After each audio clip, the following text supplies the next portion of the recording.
Hello. How you guys doing? Wow, okay, it has been a huge, busy... Oh, thanks. Everyone's saying congratulations in chat, but you're ruining my surprise. But that's okay, let's get on with it. So before I say anything else, like an hour ago, we got greenlit. Yay for us. So, this is pretty amazing. To be honest, I don't know what this means. We are reaching out to the Steam developer site now to try to figure out what next steps are. And but for now, we have Steam documentation and Steam APIs, and when the time comes, we'll see what to do with this stuff.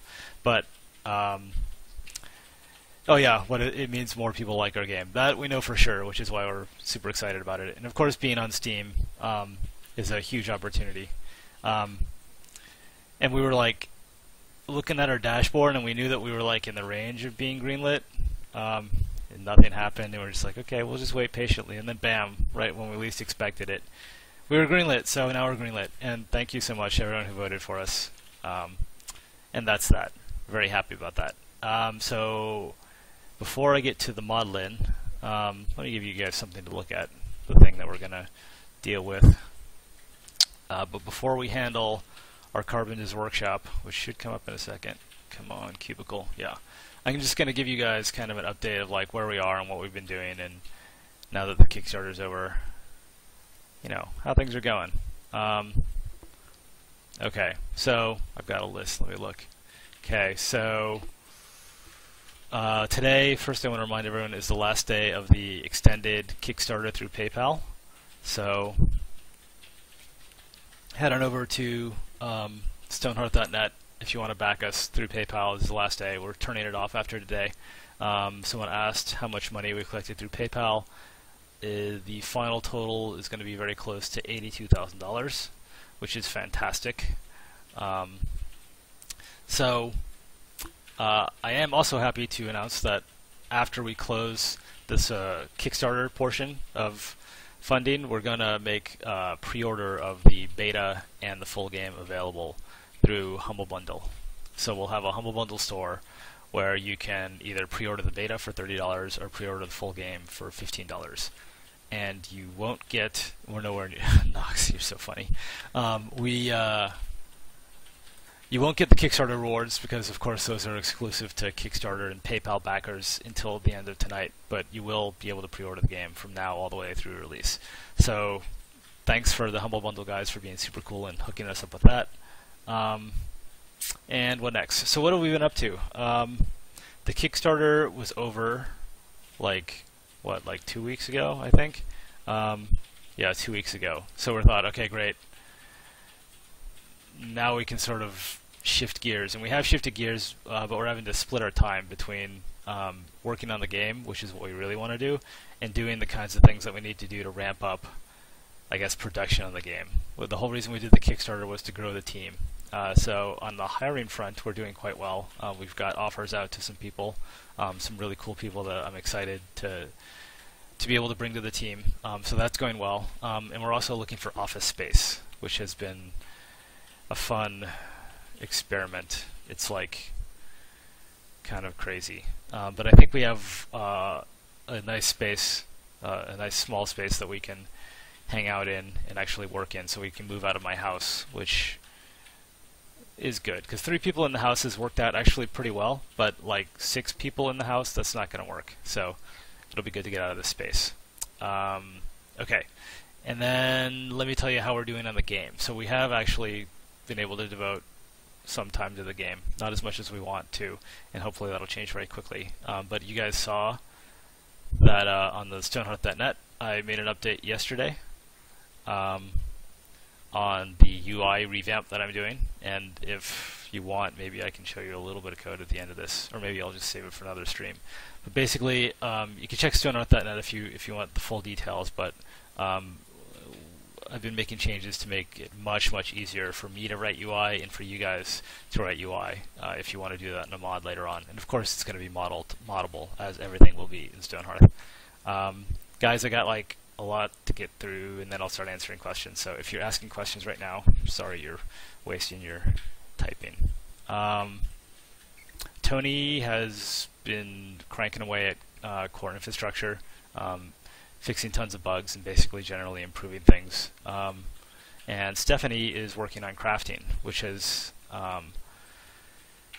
prompted me to get my acting gear, that's a mixed metaphor, for the crafting modeling, which is what we've got going on here. So this is the Carpenter Workshop as it existed like 6 months ago, and then I didn't revisit it. And let me get going on this thing. This is like literally a 6-month-old file. Let me get going on this and explain what you've got going, and then our mission today is to revamp this thing and just make it like better and ready to put in the game, because it's going to go in the game really soon. So what you're looking at is the Carpenter over here, right? And this sort of slab here represents his workshop, right? So this is kind of the floor, and it's got like a texture to it, right? And then he's got sort of these are just set pieces. His workbench here is sort of the key thing. That's where he does his work. And then he's got a little cabinet, a stump with an axe in it, just for fun. And then this area here, and then this carpet are two things that we call the inbox and the outbox. And those are pretty important concepts. So the idea is that the inbox is where the carpenter will drag in his raw materials. So say he's working on like a fence post or something, or like a gate, and the gate requires like 4 wood. He'd first run around and grab the wood and put them all in the inbox. And then, so that way, once he has all his materials gathered, he can quickly like run back and forth and take them back to the bench and hammer on them or saw on them or whatever, and then make his thing, right? So it's just so that he's not like making huge round trips while he's in the middle of crafting. So that's what the inbox is for. The outbox, which you can see here, it's got like chairs and beds and stuff, is where he will put finished crafted goods, right? And it's, again, so that he doesn't waste his time. So the idea is that he finishes like a bed, and then he puts the bed in the outbox, super close to him. And then if you have another stockpile for storing furniture that you've created, a worker will come and take it from the outbox and put it in into that stockpile, right? So the idea behind both the inbox and the outbox is we want your crafters to spend most of their time crafting and not running all over the planet. And then this other stuff over here are just some things that I added, just shoved in this file, just to give me kind of an idea of things that the crafter can craft. So here's like a bed, here's a loom, right? Here's a spinning wheel, 2 kinds of chairs. Okay, so that's that. So let me answer your first question, because I'm going to answer a couple questions from the discourse, and I'll mix it up with the chat too. But this first question is a perfect one, which was like, the question is from Zendorf, from the discourse, and it says, what was your influence to toss out workshops and then bring them back? Yeah, so I talked about this, I think, on Stonehearth.net. Why is the bed so small? I'll explain the small beds later on. And let me try to talk and work at the same time. So like, this is an old file, like, and back 6 months ago we modeled everything backwards for a stupid reason. Like you can see over here on the sort of 3D cube, it says this is the back of the model, and that's not right. Now we model everything's the right way, front facing, so everything's backwards. So like I said, I haven't touched this in a while, so let's start off by flipping everything around. That's good. Oh, and you can see here, like compare, like here's his desk. So he had this idea that like as he's building his workshop, he doesn't just like, it doesn't come in at once. Instead, you can see it being built up a lot, like you can see buildings being built up like in an RTS. And so this is his sort of tool cabinet at various stages of completion, right? But we don't need those for now. Let's just move off to the side for now. Okay, and let's recenter this guy. Get this thing situated correctly. So we're just trying to put the workshop back how it was, but facing the right direction, because otherwise when it goes into the game it'll be backwards. And this thing should be oriented, whoa, that's not right. Like, that's not right either. Pick an axis. Come on, Tom. It's this way. No. No. If I want to rotate it that way, oh, that's flip. I want to rotate it about the y-axis, right? No? No? Huh. Oh, the carpet's a different model. That's hilarious. Okay, well that makes it easy. So I want the outbox. Actually, I think I want it to be there. I think that's the right place for it. Oh, it's right there. Great. Okay, and then if that's the outbox, then I need to move all these little guys onto the outbox. Even though they're not really part of the model, this helps me sort of visualize the way it'll look in game. Alright, so I was supposed to talk or work and answer a question at the same time. So the question was like, what's the deal with workshops? Because you said that you kicked them out of the game and now they're back. So I guess like the way that a lot of other games handle these crafters is that you build a workshop, and then anyone who has the skill to like work at that workshop will just sort of go and do stuff there. For Stonehearth, we wanted to take a little bit of a different track on that, like a more hardcore RPG approach, where like the way that you craft carpentry things is by making someone a carpenter and making a hardcore choice or a strong choice, like your class is carpenter and only carpenters can do carpentry work. And so we wanted it to be more about the character and less about this workshop thing, which isn't to say that there would never be a workshop, but it's like your main path to like doing carpentry is to anoint someone as a carpenter, and then you interact with him, and maybe like along the way he builds aspects of the workshop to make it more efficient, but that's not the central thing. And we thought that for a long time. And then we ran into a problem, which was we want to have like, this is super like, I guess, inside game design stuff, but that's why you guys like came here in the first place, right? You like hearing about this.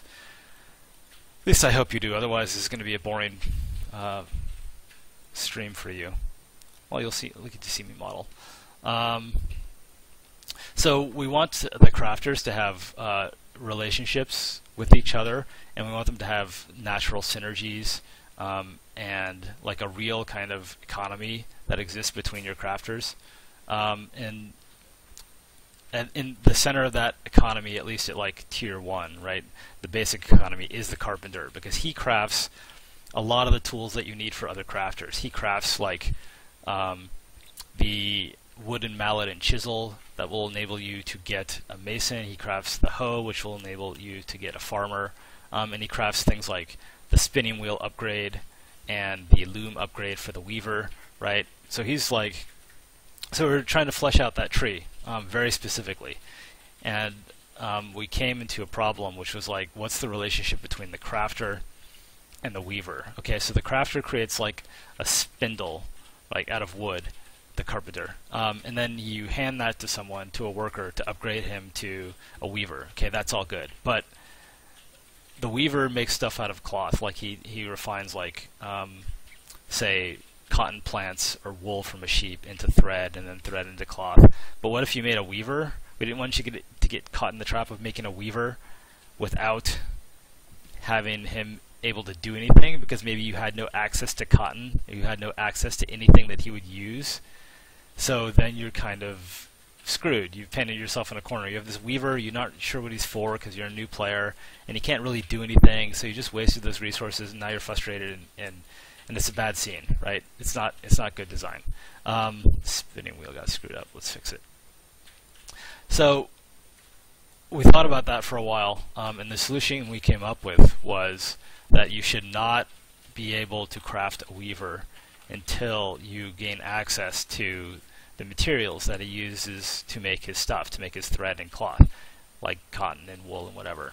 And the most straightforward way we found to do that was to make those ingredients, cotton, wool, whatever, as ingredients that will be required to build something, in this case, the weaver's workshop. So while workshops are back, right? So if you want to make a weaver, instead of like the carpenter crafting like a spindle that's made of wood, just wood, and giving it to the weaver and now you're stuck, you'll craft the weaver's workshop, and part of crafting that workshop will be to stock it with cloth, or not cloth, but with like cotton or whatever. So it'll be a prerequisite, a hard prerequisite, that you cannot build the weaver's workshop until you have the stuff that he uses. And then so the workshop becomes the initial thing, and then once you have a workshop, the workshop has like a tool sitting on it. Like the Carpenter's Workshop is going to have like a saw sitting on this bench or whatever. And then you click on the workshop and anoint someone to be the carpenter, or the weaver, the owner of that workshop. And that gets us out of that problem. And after we made that decision to like bring them back, we started seeing all these other great properties of having a workshop, which I won't get into because I've already gone way too long on this topic. So basically, yeah, workshops are back, and now we got to figure out like how they look in the game, and that's how we got here. Let me get rid of all this stuff for now because I don't want to deal with it. That was super long-winded, and I'll be faster in the future, but I thought it was a good question, and it's a fun story, and it sort of tells you, you know, how we like work through problems and whatever else. Okay, I need to take a question from chat. To be fair, both day and night seasons. I'm not sure I understand that question. All right, I will explain the small bet after I get one good question from chat. I don't see any tom shots. Don't you need to have a second party to have a tom shot? I think that's a prerequisite. How will dungeon creation and mods work? That's a good question. I don't know. We don't have underground anything worked out yet, and I don't want to just guess on the fly. So once we figure out how we'll handle underground, that will become clearer. Will there be caves and monsters? Yes, but we're focused on above ground building for now. And once we have a solid, awesome above ground game, then we'll focus on the underground. It will definitely be there, but one thing at a time. Okay.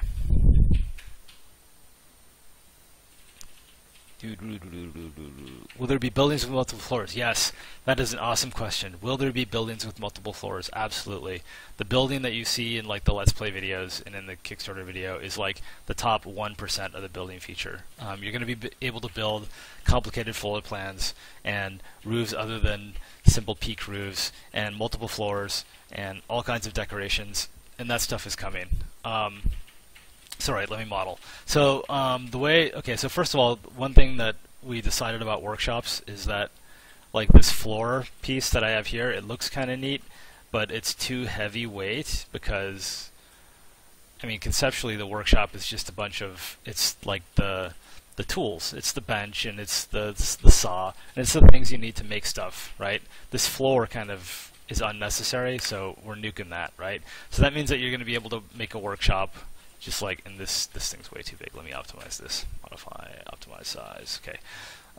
You're going to be able to make a workshop just outside if you want, or inside a building or whatever else. And we're not going to have this giant footprint thing just hanging out. It's just unnecessary, so we're getting rid of it.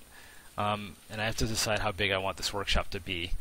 How big are these? I think these are like 50 voxels wide, which is sort of 5 in-game units because we have 5 in-game, tiles, because we have a 10-to-1 ratio.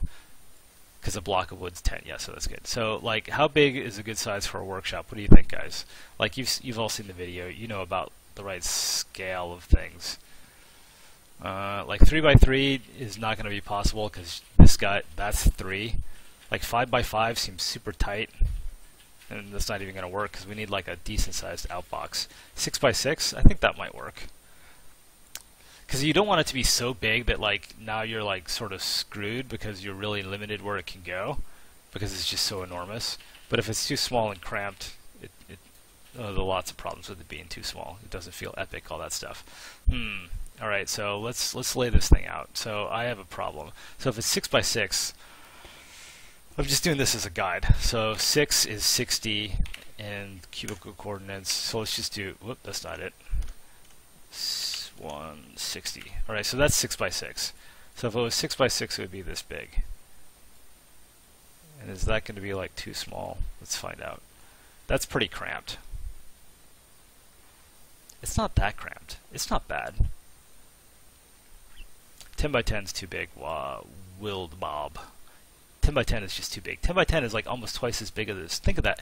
Think about that. That means that like if you wanted to put a carpenter's workshop like in a house or something, the house would have to be at least 10x10. That's enormous. 5x5 I think is too small because you can see this is 6x6 and it's already pretty cramped. Let's try 8x8 and then we're gonna do like an A/B comparison. I I like 8 just because it's power of 2. Not that that matters, but it seems like a round number. So that's 8 by 8.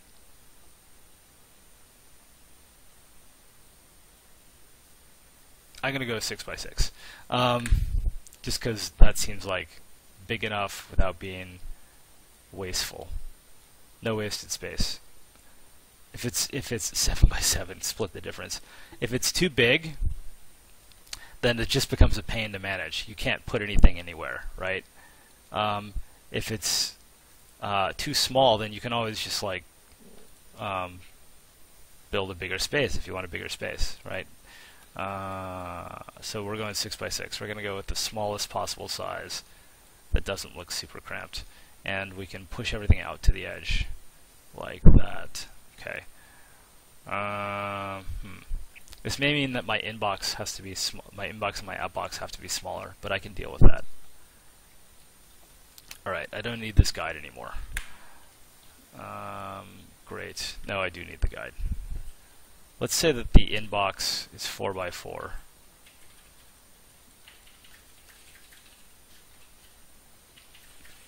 And a lot of these decisions obviously are like going to be revisited, but we have to start somewhere, right? You start somewhere and then you see how it goes and you change things if you need to be. That's a little bit cramped, but let's just go with it and see where we go.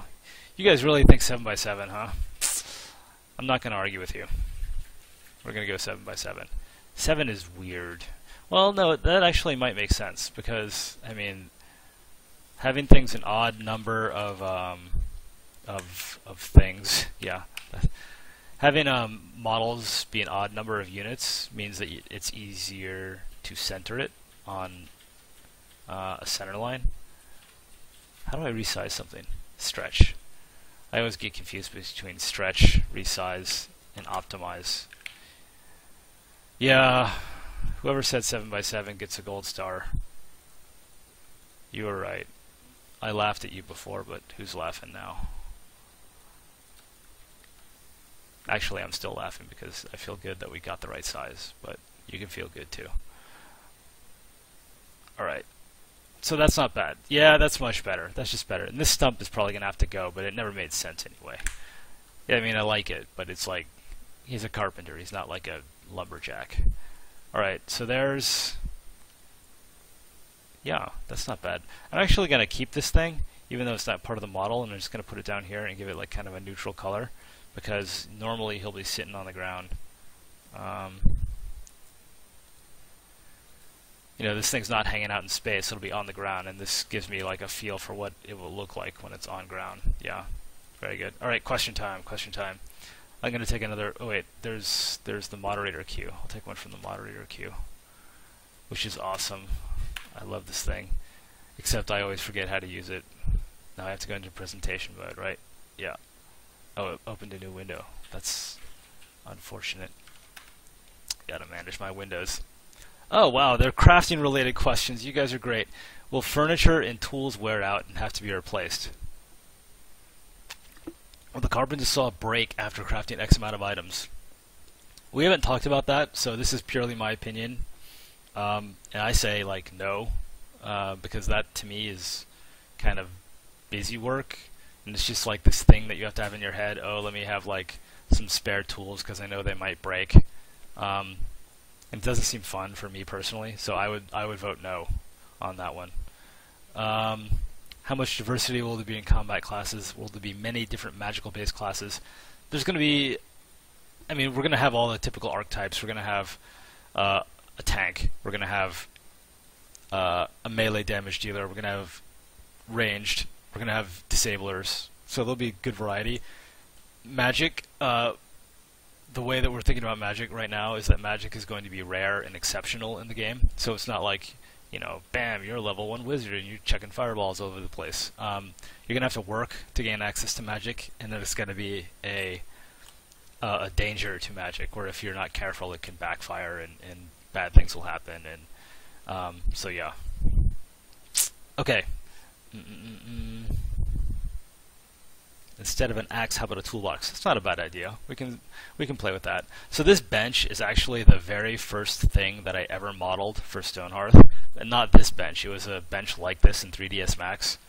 And then I ported it to voxels. And it's stood up pretty well, man. I mean, the baked-in shadows here are maybe too ridiculous. Like, let's make them a little smaller, right? But like, I mean, right away, in the first thing I modeled, I sort of got a couple of my, like, I guess, details, signature details, like this one ring of lighter voxels around the outer edge, which you can't see because you can't see my cursor. But you see how, like, the outer edge, right, is a little bit lighter than the rest, and that just kind of makes it look worn. I mean, yeah, so, I don't know. I looked at this expecting that I would be horrified, but it stood up, which is surprising because a lot of the, especially character art that I did, has not stood up. I don't know what these holes in the workbench are called, but I know that, like, I googled Carpenter Workshop, and all the benches that I saw had these holes in them, and I know what they're for. They're for, like, you know, attaching, like, sort of braces to support pieces of wood and stuff like that. But everything I know about carpentry I learned on Google image search. But let's make them like actual holes. I mean, before they were just like drawn on. And Stephanie was like, she's like, oh, those are supposed to be holes? I thought it was a pattern, so that was a fail. But yeah, okay. So that's more representative of what they should be. Is anyone here a carpenter? If you're a carpenter, type "I'm a carpenter" in all caps, because you could be helpful in this process. Yeah, I don't believe you now. That was too fast. You are? Okay, what are those holes called? Elunubub. What are these holes on this bench? And was I right? Like, what are they for, and what are they called, and why does every single bench that I've seen have those holes? They're called holes? See, now I know that you're faking. Alright, someone tell me what those holes are. They have no name? Really? Now I'm just depressed. Alright, let's move on. Google, what are the holes in a carpentry bench? I could do that. They're for vices. Yeah, see, I agree. Yes, they're for attaching larger tools. Yes, that's what I was saying. I know what they're for, I just don't know what they're called. And since I don't know what they're called, if you're not a carpenter, you probably don't know what they're called either. So, they're called dog holes. Someone, you Googled that.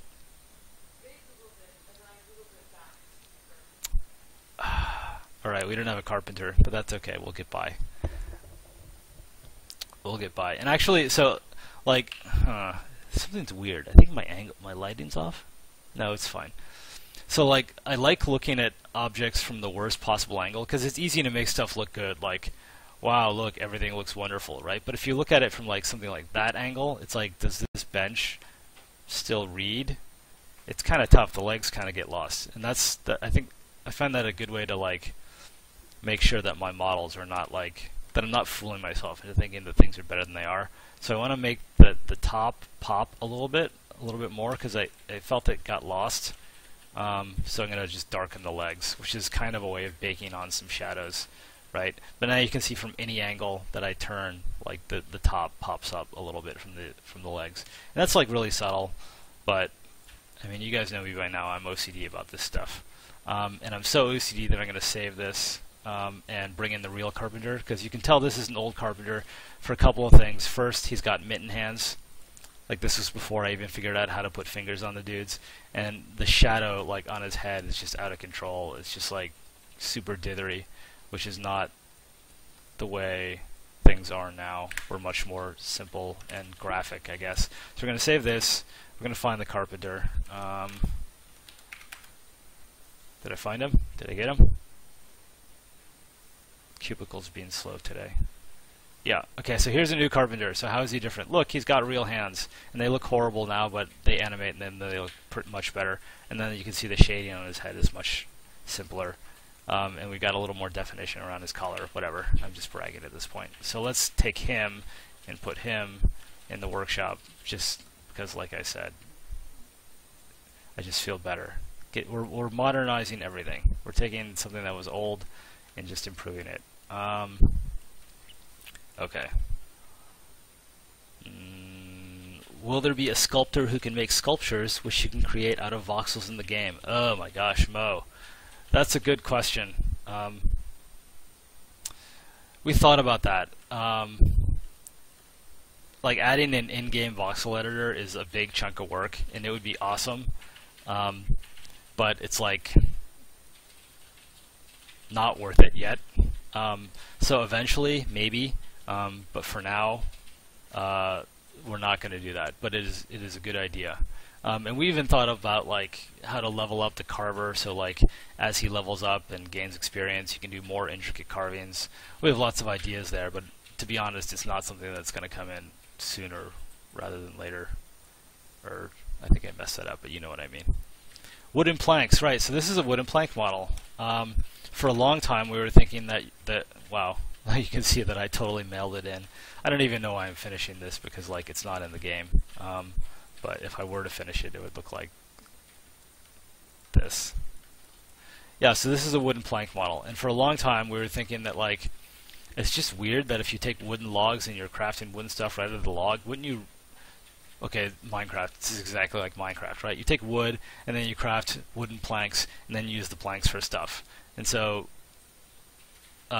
we threw that out because it just wasn't fun.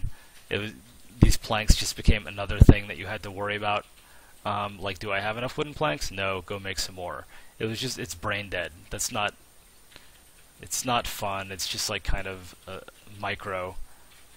So we got rid of wooden planks. So now you can see, like, even without a carpenter, your workers can build a house straight out of wooden logs. And if the carpenter is going to build this wooden table, he builds it right out of wooden logs, which is less realistic, but that's okay. It's a game. Okay, so planks are dead. I'm going to keep the model around because I like it. And I think it'll come in handy later on in this session, but you're dead, right? So, okay, now it's already more modern. Okay, other questions. Let me take one from the discourse. There are only 10 discourse questions, and I want to make sure I get to all of them. What did PayPal reach? I answered that one. What are the core systems you know will be critical between now and beta? Crafting, building, combat, and what percentage would you put all of them? And we're 6.5 months out. Yeah. So the core systems that we want to have for beta, 100% are the two biggest pillars of the game, which are crafting and building. And we want to have other things that drive APIs at a decent level of completeness. An API, for those of you guys who don't know, is sort of like the contract that we make with you as a modder. So we say, this is how modding works, and then you can go off and write mods. And if we change that contract, your mod is going to break. Okay, we want to unlock modders as quickly as we can in the beta. And as we're completing things like crafting and building, we're changing the APIs because we're like, oh, we didn't think of this case, or oh, wouldn't it be cool if we did this, and that changes the API. So we want the APIs in good shape, as many as we can by beta, and we want to have a strong crafting game and a strong building game.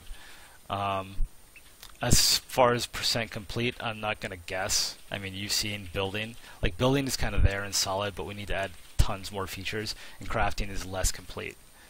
So we have a lot of work to do, but we're sticking by that December date for crafting, building, and then other things, and the other things will be driven by API. Yeah, API stands for Application Programming Interface. Is it really application? I don't know. But PI is definitely Programming Interface. Bye, Joshua. Okay. All right. I've run out of obvious things to do with this workshop, so I want to take a poll. Like, I like this thing. I think it's neat. What's next? Let's get the saw. Where's the saw?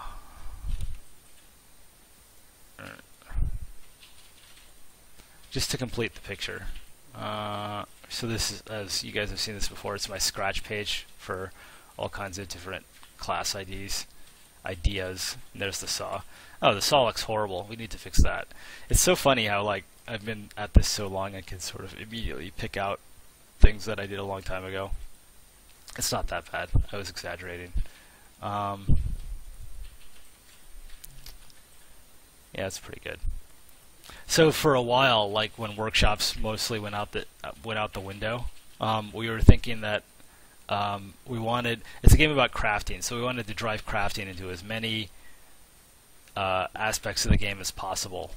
And one way to do that is to like make your gate for leveling new guys or accessing new classes be craftables. So everything would be craftable. So to make a carpenter, you would craft a saw, or to make a swordsman, you'd craft a sword. To make a mason, you'd craft a hammer and chisel. So that's why, that's why the saw is kind of central. And we're keeping that to a certain extent. Let's lay this thing down. Rotate about Y, or about the purple axis, which is Z. We're keeping this idea of a talisman just because it's cool to see like the carpenter running around with a saw.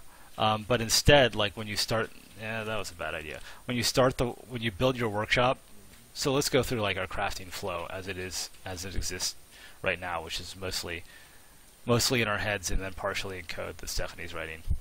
So the first thing you're going to do is you're going to be like, hey, let's make a carpenter workshop. And then your workers are going to like bang away. They're going to take some wood and they're going to bang away at it. And then you're going to end up with something that looks, here, hold on, let me undo this stuff. Okay, save it so that I can revert all these changes that I'm going to about to make, because I'm going to walk you through progression here. It's going to be good. It'll be all right. So the workshop when you start off will look like this, right? Ta-da, right? Well, like that. Okay, so it's going to be like an empty workshop, and our job here is to figure out what the empty workshop looks like. And then you'll click on the workshop or click on the saw or something. And you can see it's a saw, right? There's a saw. And that is the talisman for the carpenter. And then you'll say, hey, promote this guy to a carpenter. And the way that our class system works, you guys saw the class tree on the Kickstarter page, it's a tree. Let's see if I can do this. It's a tree, right? And the base of that tree are workers. Workers are like little stem cells in that you can take a worker and promote him to any other class. And the reason why this kind of makes sense is that you should always have a decent amount of workers, because you're always going to be building things and need things to be hauled around. If you're an StarCraft 2 fanatic, or if you just know the game, you can kind of think of a worker as like both a drone and a larva in one, right? In that he does the menial labor of gathering resources like a drone, and then you can upgrade him to any other class like a larva. If you don't know StarCraft 2, that made no sense. But basically, you're going to have this workshop, and then you'll click on the saw, and then you'll say, hey, promote this worker, Mer Burlyhands, to a carpenter. And then he'll run over, and he'll grab the saw, and bam, his green coat will turn into the carpenter outfit, so you know he's a carpenter. And then, hey, great, you can have him craft stuff, right? And so then Mer, with his newfound carpentry powers, will go and like populate. You'll say like, make me some swords because I want some footmen or whatever. And then he'll go like grab some wood from a stockpile and put it in the inbox. Yeah, the inbox. And then he'll like one by one take those pieces of wood, pound on them, right?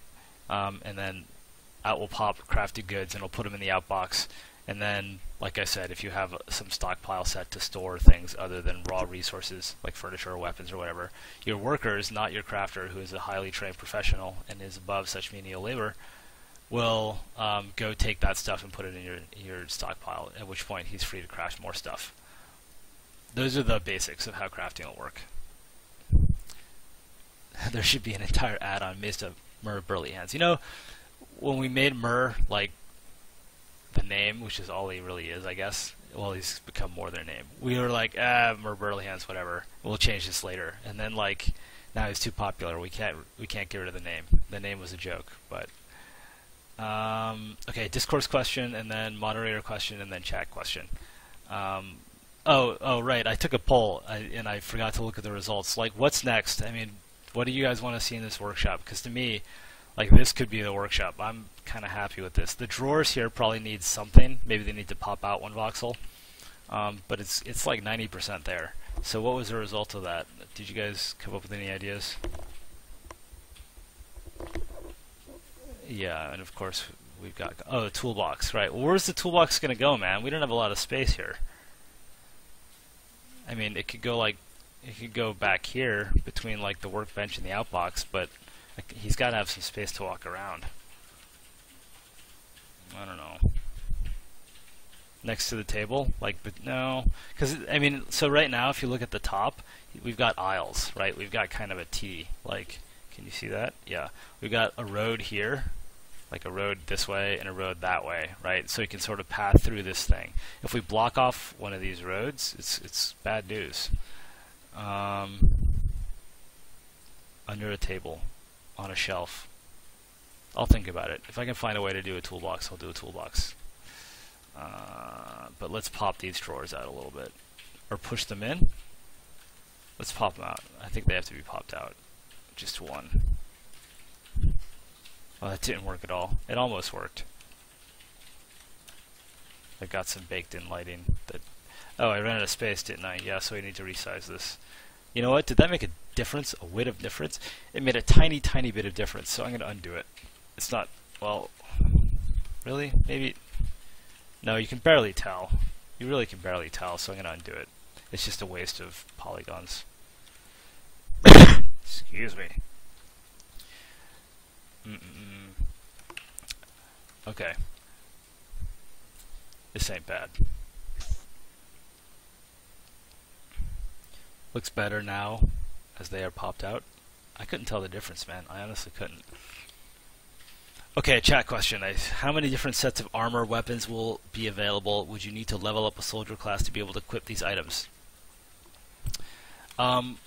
Lots of different weapons and armors. I mean, so yeah. So let's table this. And is this the one? Wow, Cubicle is so slow. Maybe I should restart it. It's been open for days, so I can't really blame it. This is not the thing that I was looking at. Here, that's just weird. Let's get rid of that. That's freaking me out. This is just kind of a scratch pad of like the footman in various states of armor. So the idea is like when you make a footman, he's here. So a basic footman would be like, let's get rid of you. This guy. So of course, when you, just like the Carpenter, when you promote to any class, you're going to get a unique outfit. And that is borrowed straight from Final Fantasy Tactics, where you can tell what class someone is just by looking at them. So this, imagine like, you know, when you, the easiest way to get a footman, or the lowest cost way, is to create a wooden practice sword, which is this, which is made by the Carpenter. It's all wood, you know, it's like a, whatever, a boken, except not Japanese. Or maybe it is, who's to say. And then this is like the default outfit for a footman, right? But then here's all the gear you can craft. And maybe there'll be level requirements to get some of like, maybe like this epic gear. Here, let me show the progression, which is more like this. But we haven't talked about it really, and I'm just kind of riffing. But the idea is that we do want you to be able to have different kinds of gear, and all of these are different sets that you can mix and match, just like any MMO, right? So this is like a full leather set, and this is like a full iron set. Iron's probably not right. Maybe it's steel, because iron would be ridiculously heavy. Right. But like this whole set is made up of like, it's not going to have as many slots as an MMO, but it might be like the body piece and the shoulders and the gloves and the boots, right? And you craft them all individually. So yeah, there'll be lots of armor, and combat units at least will have different character slots, different equipment slots, just like characters in any modern or even old, any decent RPG has a character equipment slots, and it will be the same. Okay, moderator Q. Will weather be just for show, or will affect the game? Like flooding, lightning catches fires to trees, strong winds make movement harder. Some yes, some no. So it's not just going to be for show. You know, lightning sounds, wow, I just hit a button and screwed up my moderator thingy. Oh, okay, there, presenter view. So, you know, lightning strikes, catching things on fire sounds cool. You know, like weather will affect crops. you could imagine, I don't know about flooding, maybe. Like imagine like big weather phenomenons, like tornadoes or day-night cycle shifts, things like that. There will be big effects like that. Little effects like wind, it'd be nice. Maybe we'll get there, but maybe not. Did I fix the blue dragon? Well, if one of the wings was messed up, it'll definitely get fixed before release. I don't think it was messed up, but if it was, it was. Let's go back to the Carpenter, since that's... Okay, I'm comfortable in nuking the blanks. And this stump, I don't know what we're going to do with that stump. You know what, one thing that we talked about today even was that like maybe like you can upgrade the workshop or the different pieces in the workshop. And so maybe like the thing here, copy paste. Maybe the workshop starts like this. Let me know what you guys think of this. But not yet, because I'm not looking at the chat. No, saw. Behave. I want the stump.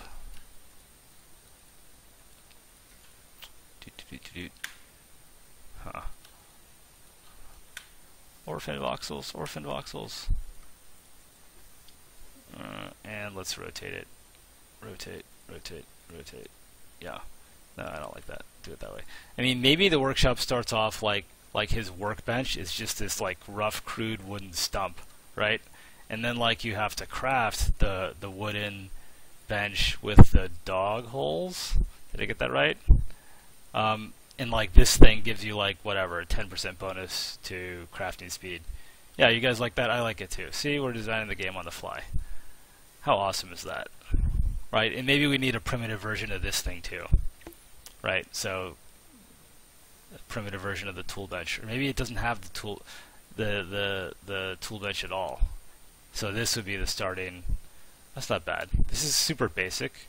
And it's like, well, if this is all there is, why is it 7 by 7? So maybe that doesn't make sense. So maybe we'll have to find something else to put there. We'll think about it. What's something that can go here that's like a primitive version of a tool bench? What do you guys think?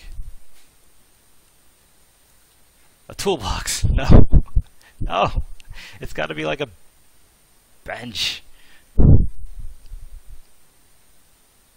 Upgrading the workshops could increase the inbox size. Yes, it could. A log to put stuff on. Okay, I like the idea of a crude bench, just like a bench, and maybe the bench is like a log. Let's model that, like a half log. That's not a bad idea. All right, but I'm going to start from my original bench. So, yay, we get to model something from scratch. I'm so excited. Okay, so that goes. No, this will be good, because then like we've got sort of this color theming going on, where like initially it's going to be like kind of super brown, right? Like I'm just going to steal these browns because I like them. And then as he levels up the stuff, his workshop, he'll get like, he'll get these more, I guess, light saturated luxy colors, like the whatever this is, goldish of the you know what, this is actually pine, and I'm not sure if, well, maybe you would make a workbench out of pine, but it's a soft wood, so it seems like a poor choice for a workbench. But I like the color, so sorry. Alright, so this thing's going to be like a half log, like this. So let me do this. Let's take the top half of this, just so I can get, whatever. I was gonna like take the top half and rotate it and put it over here, but that just seems like so lazy. I'm not gonna be that lazy, because it's really not that hard, right? We just do this and this and that and that. And a real log is obviously going to be a hemisphere, but I like to think that everything that would be a circle or a sphere in Stonehearth becomes a square or a cube, just because it's voxely, it makes sense. And I don't like the way, well, I won't be that general, but for Stonehearth I will say I don't like the way that curves look in voxels, like that. This to me is like, here, let me make a bigger one. And I'll make it not white so it's easier to see. Maybe 20 by 20 by 20. Like, I hate this stuff. Again, just for Stonehearth, I've seen lots of voxel art that like this looks great, but for the look I'm going for, I hate this stuff. Like this, I call this like Kubert effect, like in here. Can you see that? Well, you can't see my cursor. How about if I do that? No, you still can't see it. So here, I'll just paint it. Like this stuff in here, I hate this. I don't think it looks good for Stonehearth. I much prefer like sort of these flat surfaces. Whoops, come on. Like his face is totally flat, 100% flat, right? And like even here, I've like along here, I've got like this kind of this kind of ridge, so I avoid that Kubert effect because I think that gives you like strong. I think it makes it look more like a sprite because you get kind of, you know, at angles like this and this, the lighting on all those different voxels don't interfere with like the 2D drawing that is his face. So yeah, that's like one of my mammoth pet peeves that I'm constantly having to remind myself of is don't model for realism, you know, model for a particular look. And the look that I'm going for is, like I said, something that looks like a sprite come to life in 3D, which means no Kubert stair-step effects in my models. Which is why I eventually reached the conclusion that like anytime you even think of drawing like a semicircle or a sphere, like reconsider that notion and just try it as a cube first, and it almost always ends up looking pretty good and interesting. Alright, so we're starting off pretty okay, and I won't be lazy, and I will actually model. No, I'm not. I'm going to be lazy. I'm going to be lazy, model one side. It's not actually laziness. I'll model one side and then flip it, which is what I usually do. Okay. Moderator Q question. Can you expand the workshop so the main crafter can have apprentices? That's a good idea. An apprentice system. We'll have to think about that. That's an interesting idea. Obviously the answer is not yet. We haven't thought of that because, but it is an interesting idea. As crafters get more experience, they gain more patterns, can do more, etc. That's correct. Will the base worker have anything along those lines? Oh. I don't think so. Again, I'm riffing, but to me that creates a tension between you wanting to keep your workers around and using your workers as fodder. Wow, that sounds bad, but but fodder for fuel for new units, right? Like the whole idea of a worker, part of the one of the major roles of the worker is to be the source of new classes. Well, if you have like if you have 5 workers left and they're all like level 10 or something, and you really like them being level 10 because they're doing great things for you, well, you're not going to want to upgrade any of them. And that's a bummer, right? So now what do? You like wait around until you get like a new level 1 worker and then upgrade him? And now you're just sort of, because you're trying to play the game optimally, you're kind of stuck in doing things that you don't want to do and you're miserable. And that just doesn't sound fun. I could be totally wrong, but that's my initial take on that one. Okay, so what I'm trying to do here, and this color is probably wrong, is give this thing like some kind of a stand, sort of like a rough stand to be on. And I'm only modeling half, like I said. And this thing needs to get 2 voxels bigger, so it needs to be at least 2 voxels deeper. Because I don't want to do it again, I'm going to make it like 8 voxels deeper. So, alright, something like that. And then I can come in here and I can say, what's the right way to do this? So let's take this. I mean, I want it to be, it's hard to describe, but you'll see what I'm going for after it's done, and then you'll critique. Right, so this thing's like sort of sitting in this, yeah, in that kind of a thing. It needs to be bigger. Now that I've done that, I need to put the leg back where it was. Or maybe I don't. Something like that. What are you guys saying? Age rigs on the log. I know, dude. Age rigs on the log. I know, believe me. But before we do that, I want to get the shape down. I model like sort of from the outside in. Is that the right way to say it? Like which way is that? That way. I get the gross details in first before I worry about any of the finer details, because and that's kind of from experience. I've spent like tons of time getting like the exact face or something on a model, and then I look at it and I realize that like the head is like ridiculously small compared to the body or something like that, and then I have to start over. So yeah, I model like the gross stuff. Gross as in like the big detail. What's the right way to say this? You guys know what I mean. I go the big details, the big features. Thank you, Tom. English language. Big features, and then I model details on once those are all set. And I'm being like, that was totally not the way to do that. There are more efficient ways. And then one thing that I did for the wooden log, which I also like to do for this, is like just pop this in one, right? As if the bark is like kind of like the ring of the bark is like offset. I've seen that on like here. You can see it on the wood too. It's just like offsets the bark from the other thing. And I don't like that everything is matchy, so I'm gonna break my promise to like have this be color thematic, and instead I'm gonna do that. And now it is time for rings. Okay, so this is where the rubber hits the road. So the top of this thing is probably gonna have to be like this.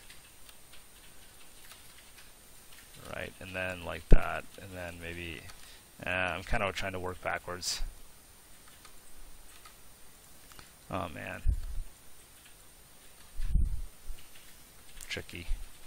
All right, let's try it like that. That's not bad. But then because these are like wood rings, let me see if I can bring up a window that doesn't. So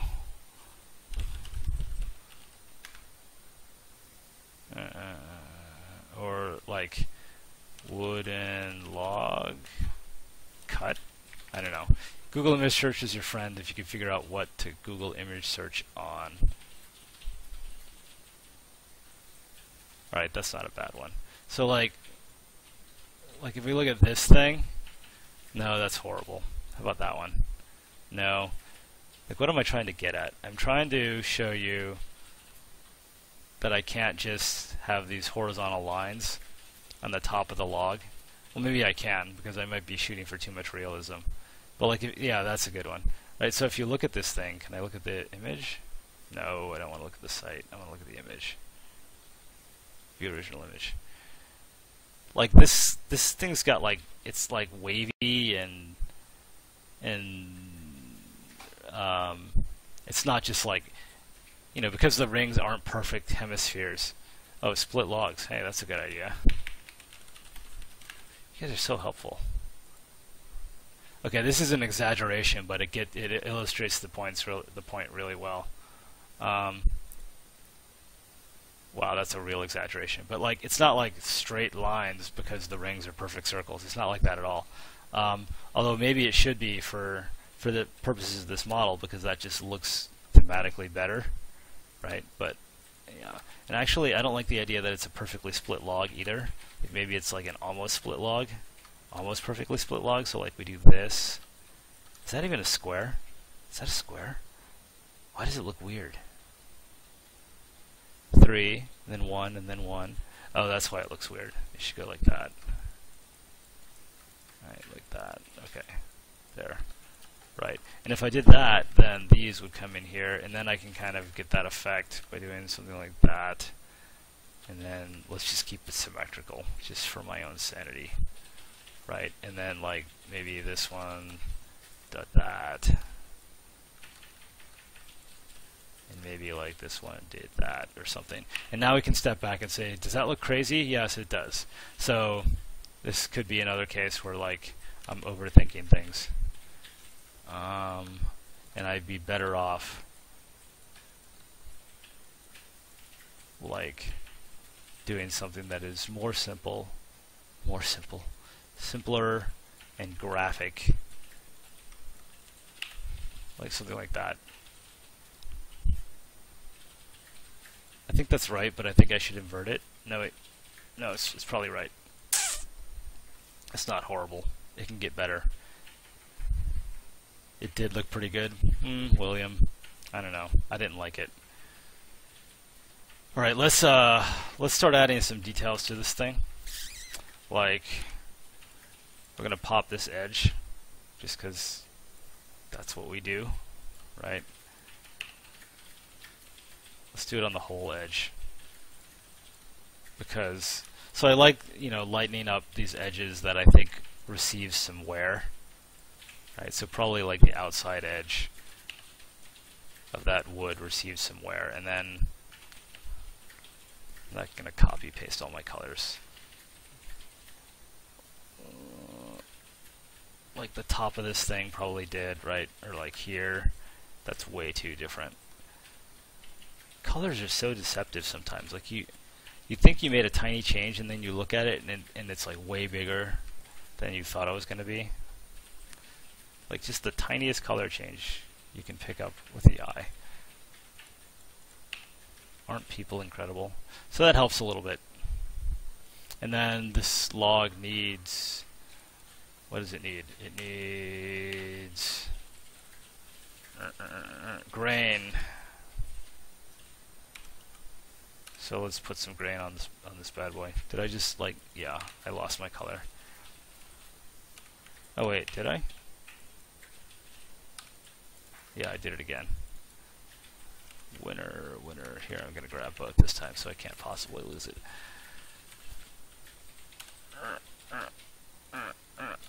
So this is another case where I'm going to bake in a little bit of lighting.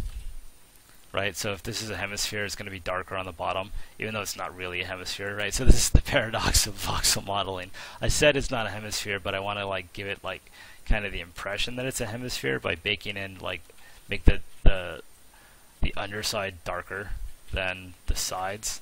So make up your mind, is it a hemisphere or not? Well, it's almost like light. It's both a particle and a wave. This is both a hemisphere and not a hemisphere. So something like that, right? And I'm not going to do the back side because I am going to be lazy about this in that respect. Right, okay. And then I'm just screwing around here, right? Figuring out how to make this grain look acceptable. Okay. And then something like that, right? So now, and then this is kind of interfering with my thingy there, right? Okay. Something like that. Okay, and then I definitely want to put some notches in this thing. Shout out to Notch. Because it's rough, it's a workbench. It's like the rough workbench, right? So it's seen some better days. Am I due to answer a question? I think I am. Let's answer a question. Oh, this is fun. Hold on. Because I get to show you what's going on the inside of, right? Because this thing has depth. So that would go like that, and that would go like that, and then you can sort of see how the rings work. And then this, yeah, that's roughly right. It's close enough. And then worn edges get turned into a lighter color. Right? Right. Yeah. That's not too bad. Something weird is going on here. I think it was a mistake to pull this highlight onto the side, because it just looks like it's not what I intended. It looks weird. So I'm not really happy with these browns either. I'm really not, but I can tweak them pretty easily once the model is finished. Like in this puke green that I've chosen for the stand is not working out, but that's okay. I'll change that too.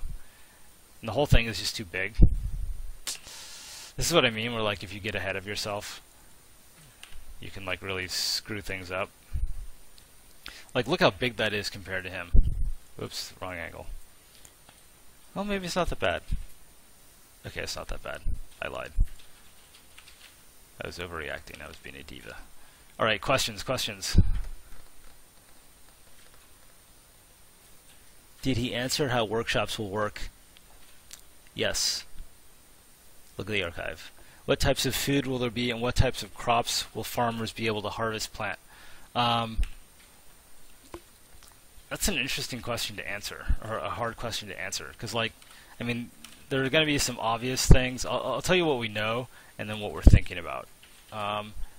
There will be, like, vegetables that you can just eat directly, and there will be, what's another way of putting this?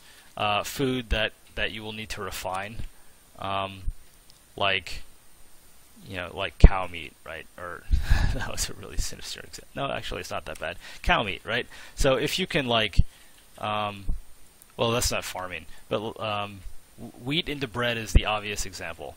But that's a bad example because we're not sure if we'll have that. Well, I won't say we're not sure if we'll have it. We haven't worked out all the details for how bread will work. Bread is kind of this interesting thing where you could really go, like, you could go hardcore on bread. You could say, like, you need a mill, which means you need, like, a mill stone and some way to power it. And then do you have, like, a separate craftsperson to mill the stuff? And then do you have a separate baker class to bake the bread? And then, you know, you look up and all of a sudden, like, making bread is, like, the most time-consuming, expensive thing in the world, right? So we have to think through that, and maybe bread is, like, really good or something, and so we can justify that cost to you, the gamer, or maybe that's just a bad idea and we need to rethink bread. Yeah, so we'll keep thinking about it. All right, I need a solution to this base because it's starting to cause problems. We've got 3 options, and you guys can help me decide. We can get rid of it. And just put the log on the ground. I guess we have 2 options, or we can not do that, and then we need to figure out, like, what is this thing made out of. So I want to hear your opinions, because generally you guys are helpful. You just want the log on the ground. Nuke it. Nobody likes it. Wait, 2 vertical logs which are supported by the big one. 2 vertical logs. 2 vertical logs. Alright, I like it. I'm not happy with the grain of this thing either. I think the grain needs a lot of work. I mean, maybe baking in this lighting was a mistake, but that's okay. I mean, it's gonna come. I'm not angsty about it. I'm just not happy with it yet. Like, I like that. I like the idea that, like, there's something there that's supporting it, so it doesn't, like, roll away, because it is, you know, a half log, which is like a hemisphere, even though it isn't, but you guys know what I mean. Like, that's better, I think. But it needs something, like, it's just it needs something in the middle, like here. It needs something. Okay, someone's linking a link, and once again, oh yeah, I see what you're doing with that. Nah, it's too elaborate, because this is like the base level thing. Hey, you know what? I think I put the notches on the wrong side. Nobody caught that. You guys are slipping. Like, think about it. If he's working on this thing, he wouldn't have... He would not be working, like, on the end of this thing. Well, he would sometimes, but, like, most of the times, he'd be sitting next to it in the same, or standing next to it in the same way that he's standing next to his stump over there. So the wearing of this thing would be, here, let's just do that because it's simple. The wearing of this thing would be, like, on the edge that is to his back right now, right? Am I right? I'm right, right? You thought it was to hold tools? It is to hold tools. But I think the tools are just going to be, like, laying down on it. let's do this. So I think that the notches would go on the side. Oh, you think it's there to hold tools so there wouldn't be any wear on it at all? No, because I've seen benches like this in action. My dad had a bench like this. He probably actually, in every house, every time he moves, he builds another bench like this. And they get like, my brother has a bench like this. They're very handy. And these things get worked. Like you do work on these things, even though like technically they're there to hold tools and be storage. You do work on them because it's a big flat surface, and sometimes you need a big flat surface. I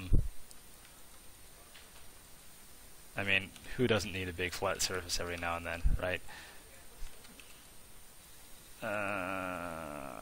Okay, so I'm going OCD on the grain, but it's important because it was bugging me. And now, I hope no one here is like really OCD or taking offense at my OCD comments, because I probably am a little bit OCD. I'm not like trying to mock you. Like literally, this stuff bothers me, and I have to fix it, or I can't like move on to the next thing. And then I'm going to carve out a couple of notches, because like the reason why we got in this mess where I started obsessing over notches was because like this thing is just so. Well, it's a little bit better now. Right now, it was just so plain. It was one-dimensional. It was just this long, plain thing that didn't change. So I wanted to add something, and then like maybe it can have some hooks on it. Like, oh, and that's where we can put the tools. Hey, look, see, we're coming up with all kinds of solutions, right? So, right, we can take that mallet and pop it here. I don't even know why he has a mallet. He would not have a mallet. Well, he might have a mallet. Maybe he's like hammering stuff. Right, boom. And then to distinguish it from the other one, we can make these like brass spikes or brass tacks or something, right?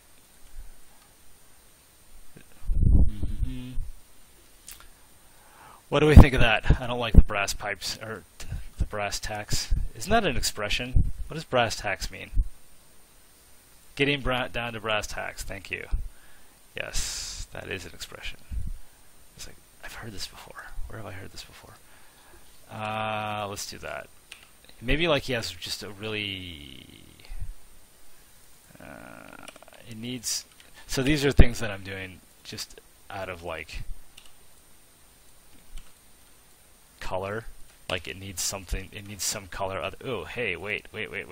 This may be going completely over the top, but what if those are brass too? That's completely over the top. That was a horrible idea. You guys should have stopped me before I did that. Okay. So let's just pick like a neutral color and then move on. That's not bad. Bronze, rusty copper. Yeah, that's the idea, is that these are sort of rusty copper nails. And like here, we can even say like maybe he is like, he has the ambition to have like another tool or something, but he's like just a basic level 1 carpenter, so he can't do it yet, so he's got like slots, right? There'll be another tool there, but not yet, not today. And then let's do this.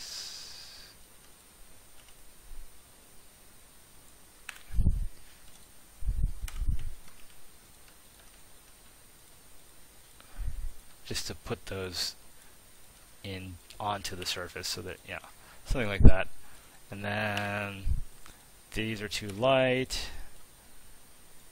If they're darker, they will sort of cement the thing on the ground. I don't know, I'm not crazy about that, but it's not that bad. That's not bad. Like now these things look like tools, so I'm not crazy about that. Yeah, maybe something like that. Don't be porn, don't be porn. Oh yeah, great, carpenter tools. Okay. Thank you. Very helpful.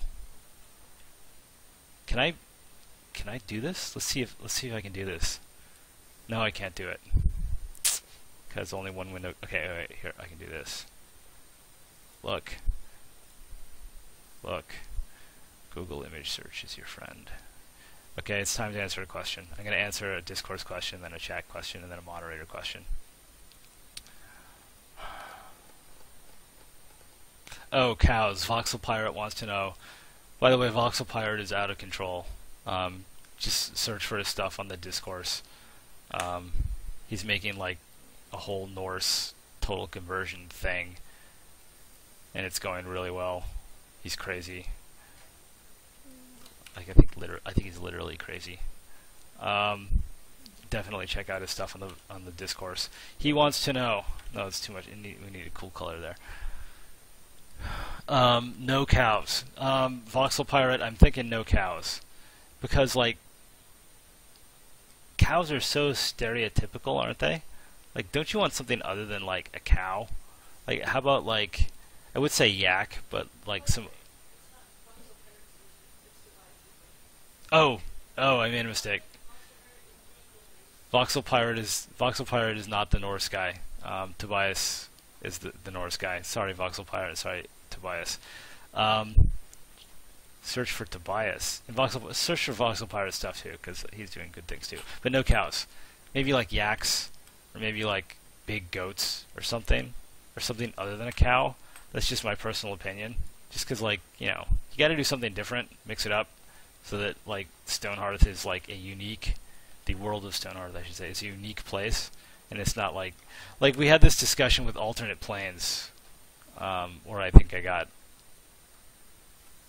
my Tom shot distinction. Where like it's like, what is an alternate plane? Well, it could be like you know, like the plane of fire and the plane of water, and you open up a portal, and then like you're in the plane of fire where there are demons.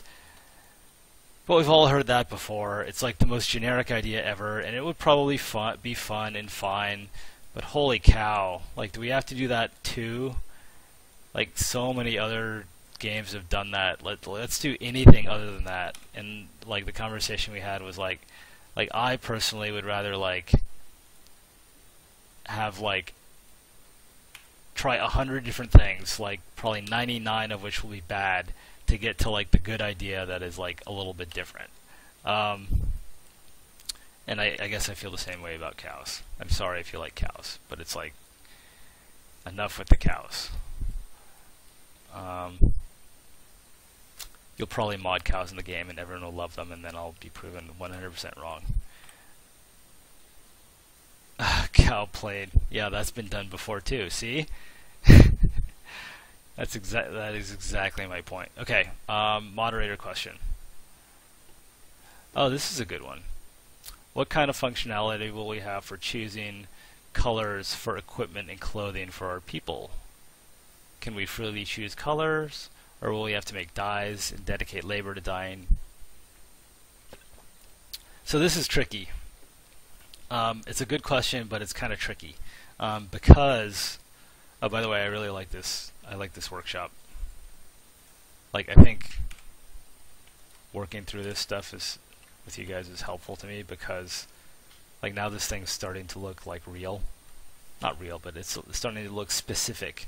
Like it looks like this guy's workshop that has been worked in. It doesn't look like, you know, generic. What was the question? Color. So remember before how I was saying that the mallet is missing voxels? Lies. It is not. It is wonderful. Oh, well, that should be colored in. How is the mallet missing voxels? It's great. Where? What's... Oh, you're right, it is. Good eye. It's like, you're crazy, man. That mallet is flawless. Yeah, that's good. I like that. It's not square, but that's okay because it looks good. Maybe it should be square. No, it's fine. So the question we had was, okay, so let's get this guy out of here so we can see what the workshop looks like when he's not in it. And yeah, it looks pretty good. It looks rough. It looks rustic. This log is dead. Let's show the leveled up one right next to it. So the question was around color. Remember when I was talking about the Carpenter outfit and how you know this guy's a Carpenter right away because he's in his blue Carpenter shirt and he's got his apron. Not just the blue, but his color scheme is blue and red. Okay? If you can, like, and the same thing with a worker has a green shirt. If you could just like screw around with the colors and customize as much as you wanted, you would lose that. Now that doesn't mean we won't let you do it, but it means we have to think about it, right? and we want to make sure that you don't shoot yourself in the foot thinking that you're being like super awesome and customizing your people, and then you look around half an hour later and you don't know like what's what. So it requires some thought. If we did allow you to do that, now maybe we do it on like specific classes, or people have talked about like, do you have noble classes or kings and queens, and we haven't figured that out yet. But if we did, maybe you only do it for them.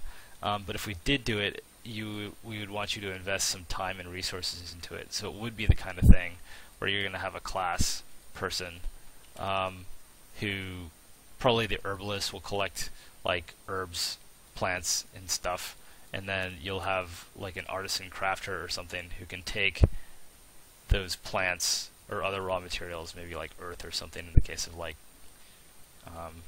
red colors or something, and turn that into dye, and then you use the dye in combination with some clothes to make the dyed version of the clothes. It would work like that. Yeah, but I mean that's the reason why I love that question is because it's like it sort of captures the way that we think about this stuff, where it's like, oh, let's let you dye clothes. It's obvious. People love customization. It sounds awesome, but then we have to think like, okay, how is this going to affect gameplay, and what are the ramifications of this? Why did I even look at these tools if I'm not going to use them? Let's put another tool. Let's put a tool on the bench. A chisel? No, it can't be a chisel. Ooh, what if we had a... No, I like the cool color of the mallet. I was going to say turn the mallet into something else. Ooh, we could have a level. That's cool. And we can make the level like... It's like a wooden... Not a level. A T-square. Anyone know what a T-square is? It's okay, don't be shy.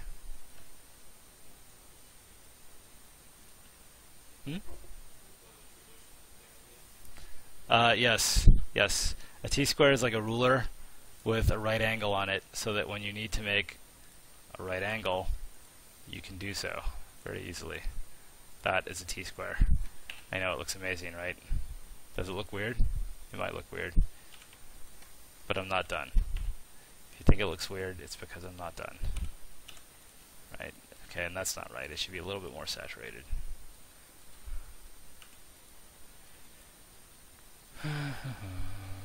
Okay, and now it has, because it's a ruler, it gets like tick marks on it, something like that.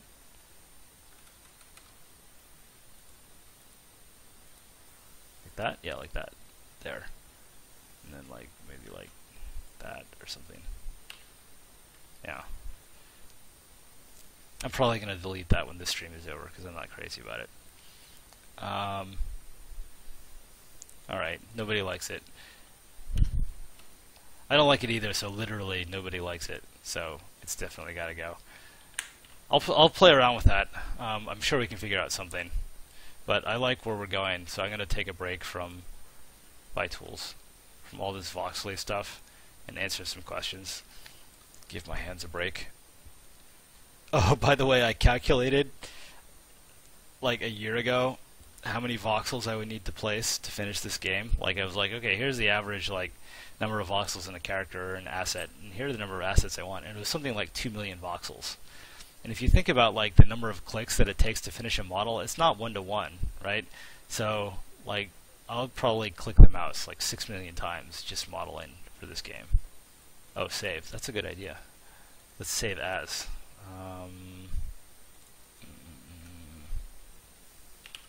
Okay, save. Yeah, 2 million voxels, Corey. Now that's like a total swag. The G in swag stands for guess. You can probably figure out the rest. That workbench shouldn't have metal. You're right, it shouldn't have metal. But I need a cool color that's dark. The dark is to ground it. The cool color is to be a complement to the warm colors of the wood. So who's to say it's metal? Maybe it's not metal. I don't know. What was I talking about besides clicking mouses? Clicking the mouse. I guess there's only one mouse. I totally lost my train of thought. Yeah, it's stone. There. It's stone. Done. Here, we'll make it look like stone by making it like one bigger. Why does that make it look like stone? I don't know. Because like if it's thicker, it's more likely. You don't like it's less delicate, so that makes it look like stone. Who knows? Whatever. I think that is cool, because look, now we have a clear sense of progression, right? I like it. And the theme thing works, like where it's like one theme with the rings and the colors, and then you upgrade to this theme. It'd be nice if we could pull in these copper studs, or brass tacks, right? If we could pull in these brass tacks into here. I said I'd stop modeling, and what am I doing? I'm modeling some more. Like maybe like there's something like there's a maybe there's like a bracket here. I'm just gonna add one, and you can imagine like them being on the other sides as well.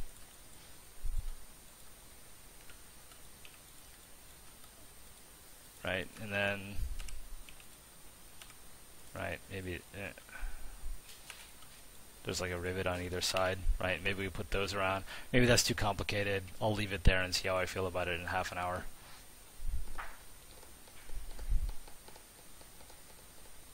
Huh, no carpet on level 1. I like that. Yeah. Well, the problem with that is like, well, maybe it's not a problem. Let's go with it. Or maybe like we can redo that carpet and make it like some rough like burlap thing or something. But yeah, no carpet on level 1 is a good idea.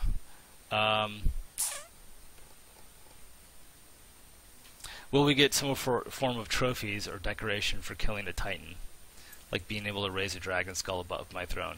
I hope I don't get in trouble for referencing like other games, but whatever. Like one of our thinking behind like titans in your town in general, smaller carpet's a good idea, was and we were thinking like back to our WoW experiences, and like the most awesome thing ever in vanilla WoW was the first time someone killed Onyxia, and then Onyxia's head went on a spike in the middle of Orgrimmar. That was like just a shock and surprising and awesome, and it's like, wow, like here's something in an MMO where like you really do feel like you had an effect on the world. So we want to have that kind of a feeling where like if you killed a titan, like something happens that's related to trophies. We're not quite sure what that is yet, but yeah, something like that would be super cool. I mean, we've talked about, someone had an idea of like maybe when you kill a titan, like they lay an egg or something, and that egg through some effort can hatch into a pet, which is like a baby version of the titan. So like, you know, you have like little baby Cthulhu running around because you were able to defeat Cthulhu. Something like that might work. I think I like those. But yeah, good question.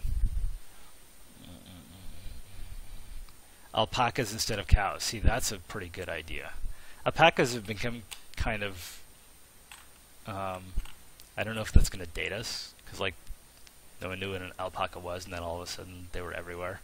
But something like that, or a vanilla cow is the idea. Or like, yeah, maybe we have like big goats, right? Okay, what do I need to do? I need to take a question from the discourse. Will we see collectibles in the game? Says Joffers. Stuff like, bye. Everybody say bye to Stephanie and Rodrigo. They're leaving. But you can't see them, but I can. Now I'm all alone. But it's my house, so it's okay. I can be all alone in my house.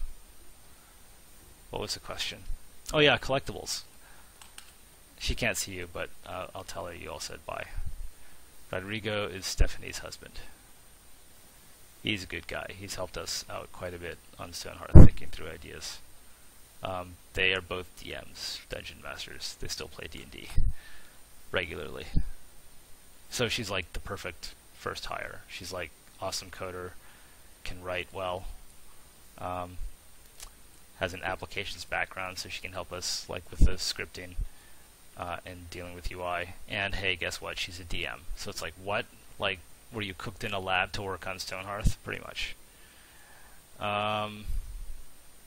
Collectibles, right? Stuff like schematics for weapons, armor, recipes, building, construction designs, collectibles.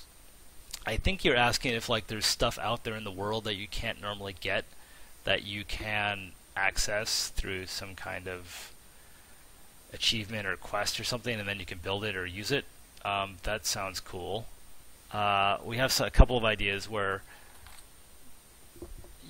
there's stuff you can't normally get, and if you are really dedicated, you get it. So I think the answer is yes. drops from bosses. It's not really that kind of game. I mean, we will have drops from mobs, but it'll be more like ingredients, like you kill a deer and you get leather and meat or something. What's MOAs? Hekagamba. What's a MOA? Okay. Someone let me know what a MOA is in all caps or something. Oh, it's a bird? Oh, okay.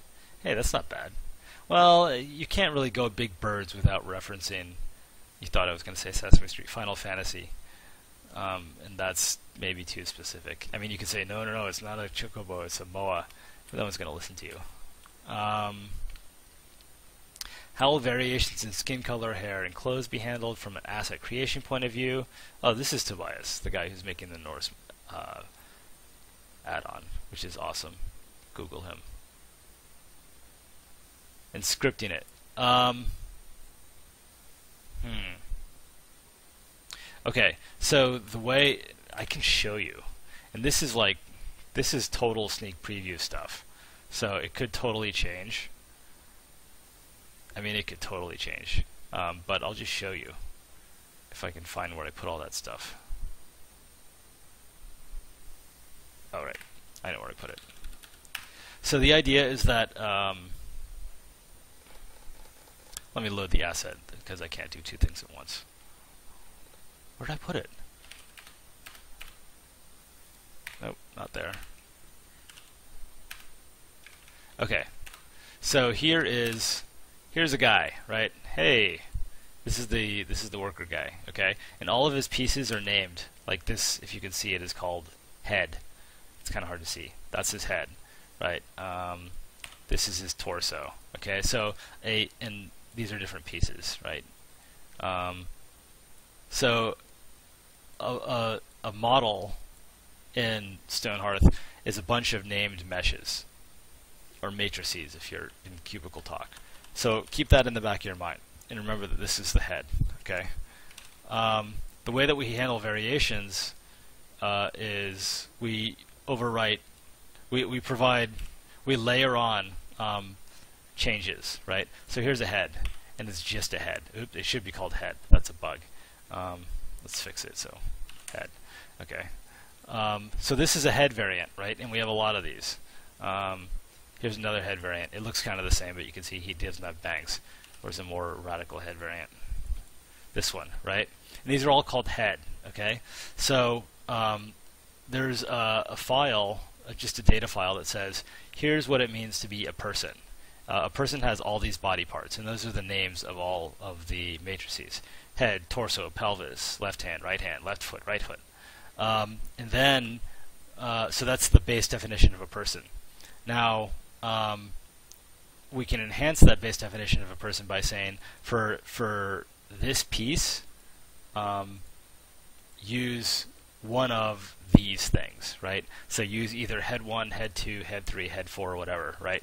And you can do that either in the data file or you can do it in a script, in a mod, right? So that means that if you have if you want to add a mod that's 50 different heads, right?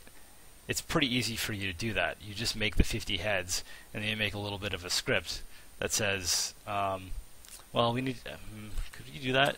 Yeah, you could do it. Like at the start of the game, find all your people, and there's a random chance that you use one of my heads instead of the head that he has, and then put his head in, right?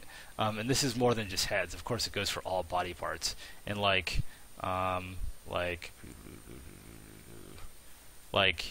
here are the hands of the little black guy, right? So, and here is the head version 1 of the little black guy. You've never seen this head before because the random number generator didn't pop it out in the preview build that you've all seen, but here's the one that you did see, right? This is the second variant, right?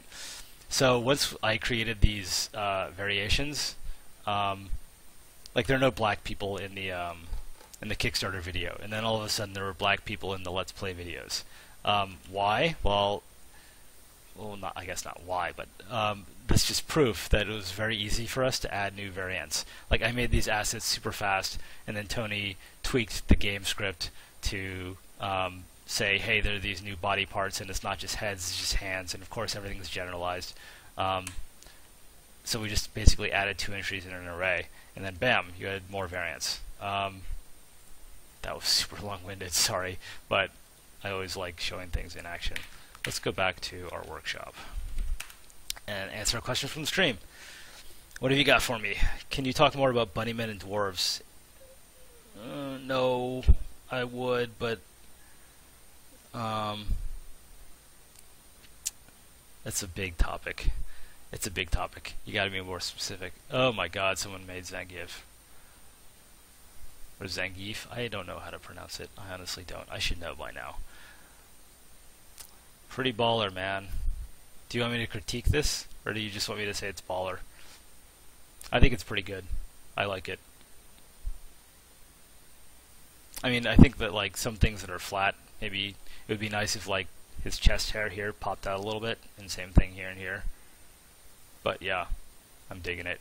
And like this is like really red. Maybe like make it a little darker. But that is definitely Zangief. Hey, I like the huge forehead. Will you be able to create your own quest during co-op and give it to your friends to go complete and give them a reward? Vikey, that's a good question.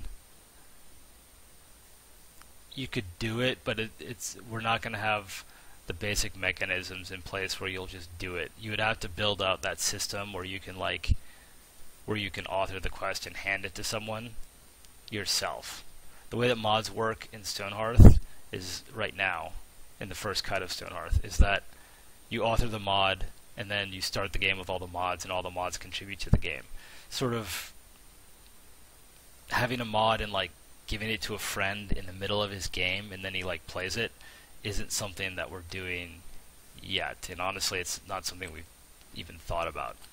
But it's an interesting idea. I mean, I've talked before about how we have like 10 years of ideas for Stonehearth, and somewhere along that continuum is the DM player dynamic, where you are all playing co-op, but there's one guy who has like super mod abilities. He's the dungeon master who can do things for the other players, or to the other players more accurately, like throw mobs at them or throw other kinds of content. But that's like way down the road. Yeah, that's another good question. Someone asked a question about story-driven. I can't find the exact question, but someone on Discourse asked about how story-driven mods will work and how that works given that it's a city-building game. And I've talked about it before, but I'll just repeat it. Oh wait, someone else built something? Oh, that's not a voxel thing.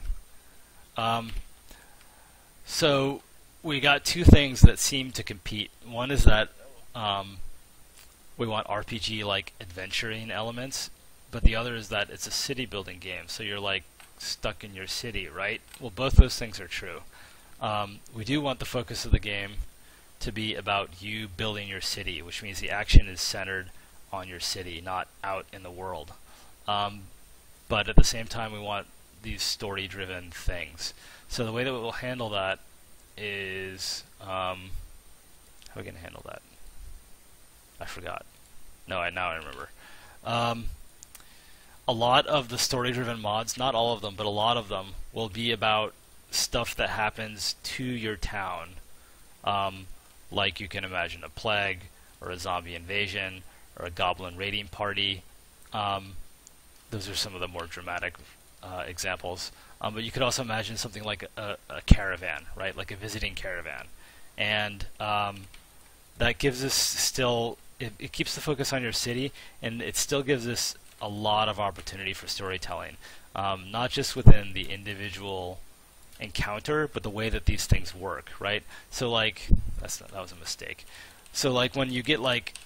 trivial example, like when that caravan comes, like the same caravan could potentially roll around like every winter, right? When you really maybe need those supplies. And it's like the same guy, right? And he can remember, right? So if you like treated him well and gave him a good deal or whatever else, then you know, he'll come back next time, and maybe he'll tell you about like something, right? Which will trigger like some other story. Or maybe like if you become friends with this guy and you guys have a nice trading partnership or whatever year after year, you know, maybe like he will have some problems. Like maybe along the way to visit your town, he gets like ambushed by raiders or something. Maybe like the pirate ninja politician clan, and then you have to go save him, right? So it's like he's your bud, he's your supply line. You better go save him, and that would be something that goes outside of your town briefly, but then after that's done, it comes back to your town, right? Yeah. Yeah, so I hope that answered the question. So it is story-based, and it is adventure-based, but it's like adventuring at home, if that makes sense, most of the time. Would you consider adding quarterstaves as combat weapon? Underrated weapon of the century. Yes.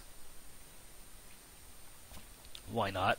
So one thing that we have to figure out, well, we don't have to figure out, we sort of have to watch ourselves on is making sure that we have a strong theme for the game, and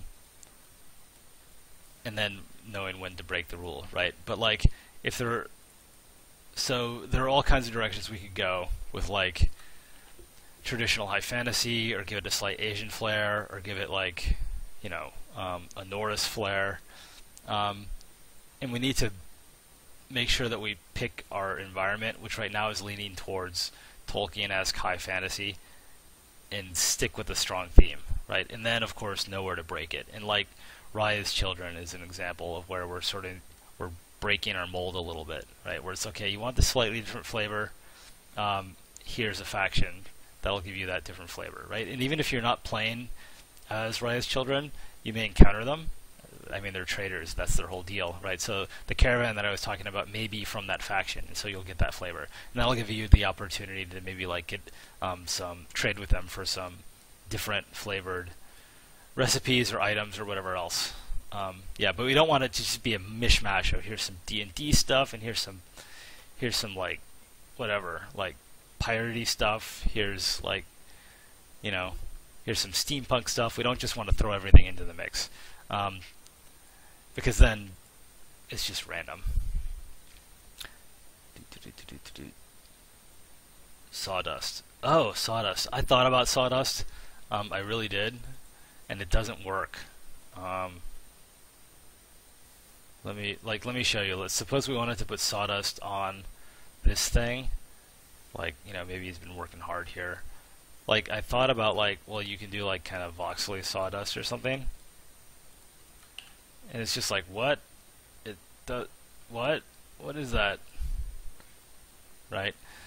So something as fine as sawdust, we will do probably through particle effects. I mean, we don't even have a particle engine in place yet. Well, we kind of do, because the Horde 3D, the graphical renderer that we use, has particles, but we haven't used them yet. So once we add particles, a pile of sawdust at the base of the log.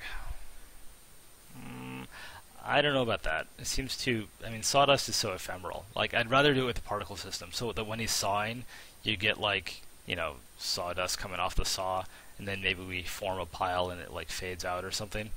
The game should look a lot better once we get things like particles in.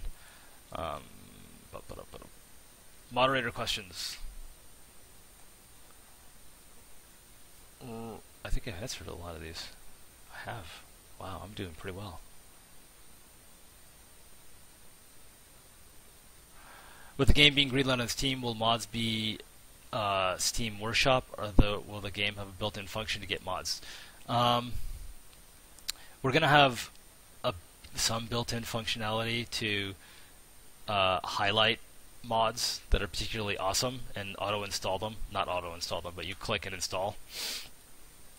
But keeping sort of a mod marketplace working with all the things you'd expect, like ratings and reviews and rankings and all that stuff, is a huge undertaking. So we are definitely looking for partners to take that load off of us. There are a couple of good solutions out there already that we're investigating. Whatever we do, it will be we'll do something that works for non-Steam customers. So if we do Steam Workshop, we'll also do something else. Same thing goes with the download. If we're greenlit, people who want can get a Steam key, but if you don't use Steam and don't want to, we'll provide a direct download option. Corey has a suggestion. I don't get it. Your suggestion links to like an empty post. I'm confused. Alright, I'm moving on. Oh yeah, we're greenlit. Did I say if we're greenlit? I know we're greenlit. We're happy. We all had a little party in the beginning. Alright, I got a jet in 10 minutes. So let's review what we've done. I think we have made some excellent progress. Let's get this guy out of here. Let's put him between the shops. Just right. So look at this, guys. I mean, we started off with like the workshop that was like this, but it was a little janky. It was too big. There were some voxel errors that we fixed, so that's good. But our big accomplishment was you're obsolete. Our big accomplishment was coming up with the idea of upgrading the little units of the workshop, which hopefully we can keep. I'm pretty sure we can. It's a great idea. And then we made sort of 2 tiers of the workshop. This is going to be the beginning tier, and this is going to be some later tier. Maybe it's not even tier 1. Maybe they're intermediate tiers. But yeah, this was productive. This was productive. And once again, you guys are contributing. For instance, the whole idea of this split log was your idea. What else is your idea? That was the major one. You resurrected the stump. That was your idea, I think. So yeah, everybody wins. Alright, no more modeling, but that's cool. We're feeling good. Let me answer a couple more questions and then I have to go. Oh yeah, everything was our idea. Yeah, right. I'm just your manual voxel laborer, right?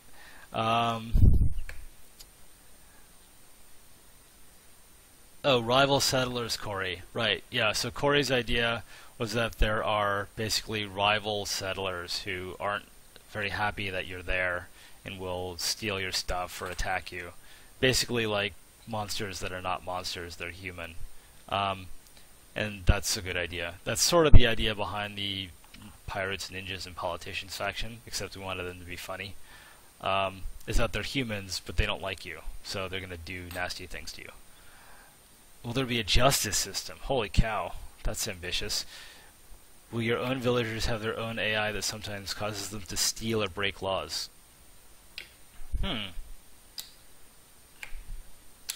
That's an interesting idea. I mean, it's kind of interesting because, like, we haven't thought of that, so obviously I can't say if it's going to be in the game or not. But philosophically, it brings up an interesting point, which is that we don't want you to babysit your people.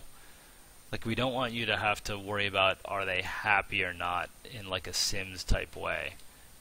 If they're like not getting enough food or not getting enough sleep, we want there to be like gameplay consequences, which you will be inclined to fix.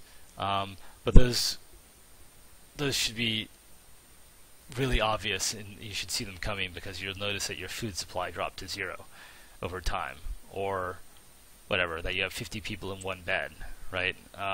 Or that you don't have any buildings at all and people are sleeping on the ground. We want the focus really to be on building your town and customizing your town and playing around with the different recipes and playing around with the different systems that we have for like farming and stuff like that, and not on worrying about like, are my people happy? And so like the reason why that dovetails with like justice and crime is like, well, why do people go to crime? Probably because they're unhappy for some reason.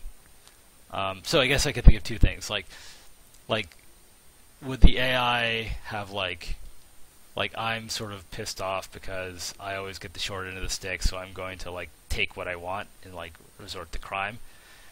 Maybe not. That seems a little too subtle. But like, if there's not enough food to eat for a sufficient time, maybe like everyone just riots and starts going nuts. That sounds kind of cool. So it's a continuum. Yeah. But we want you to think of your people as like strong, sturdy, smart individuals who are going to take care of themselves as long as you, as the planner, sort of hidden leader, make sure that all of their basic needs are being met in terms of food and shelter. Will there be an in-game mic option so we won't have to use a third-party program to chat to our friends? No. We could do that, but every second that we spend working on something like that is time that we're not spending adding gameplay. So we're focused 100% on gameplay. And those other solutions like Ventrilo and Mumble work great. They're a tiny bit inconvenient, but they do work. Will there be seas and oceans? Any question related to water is we will see. We haven't gotten to water yet, and it's a big, complicated topic. Moa Burleyhands. That's a bad joke. I disapprove. Oh, I'm not going to answer questions on co-op. That's like been done to death. Sorry, but you can look it up in our Kickstarter. Yeah, in our Kickstarter updates, you can find the answer to that. Oh, can we lock doors so like some buildings can only go to soldiers? Maybe if we did that, we wouldn't do it with locking doors. It would be you designate this building is only for these classes, and then everyone would just kind of obey. But that's a good idea. So, like, you could say this is barracks, so only the soldiers can go in, or something like that. A survival hardcore mode. I'm not sure what a survival mode would be, but we do have the idea. So there are two kinds of players, maybe more, but there are definitely a division between players who play games like Stonehearth. Stealth Ferret, where's your link?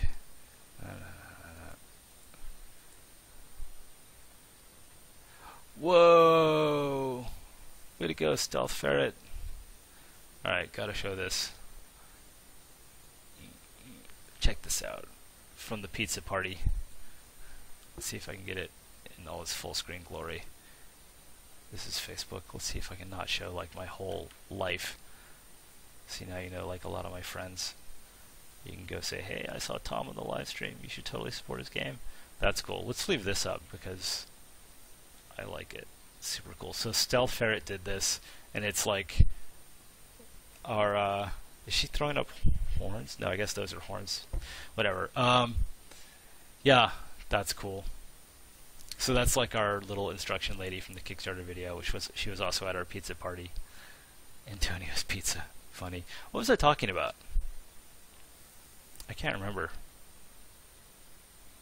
Firearms. Firearms might come out of the engineer, but they'd be super basic, like musket type stuff. You know, we're not going to have automatic weaponry, or like maybe like a mortar or something. Survival mode, right? So we know that there are two kinds of players who like sandbox games like this. They're the people who just want to like have fun and explore the systems and just play around in the world and see how things work and just like relax. And then there are people who like want a really, really hard game where it's a fight to survive from like the first turn, and like the mark of you as a player is how long you can make it last. That's a gross generalization, but we know that there are a significant number of players at both extremes. And so the way that we're approaching this now is we want to make the game like challenging, where if you're not making the correct decisions, you're gonna lose. Everyone's gonna die horribly eventually. But there's a little bit of a buffer where we tell you, or the game tells you through things like people are hungry and starving, that you're about to lose, and then if you still are doing a bad job, you lose. Which is not what the hardcore people want, but it's getting there.